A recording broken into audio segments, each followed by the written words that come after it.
எடப்பாடி விஜயோட கூட்டணி எதிர்பார்க்குறாரோ?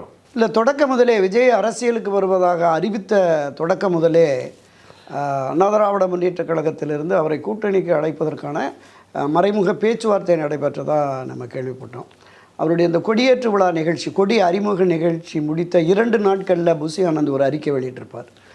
அதிமுகவோட கூட்டணி என்று வலைத்தளங்கள்லையும் எதிரையும் பேசப்படுகிறது. இப்போதைக்கு நாங்கள் எந்த கூட்டணியிலும் யாரோடையும் இல்லை அப்படிங்கிற மாதிரி சொல்லியிருந்தார். அப்போ நமக்கு இந்த கிராமப்பகுதியில் ஒரு பழமொழி சொல்லுவாங்க, அல்லாமல் குறையாது இல்லாமல் பிறக்காது அப்படின்னு. ஆக பூர்வாங்க பேச்சுவார்த்தையை தொடங்கியதனுடைய அந்த மாதிரி தான் அங்கு பயணித்த தாவேகாவில் பயணித்த செய்தி தொடர்பாளரும் கூட நம்மளோட இருக்கிற போது அம்மா பேசினாங்க அப்படின்னு சொன்னார்.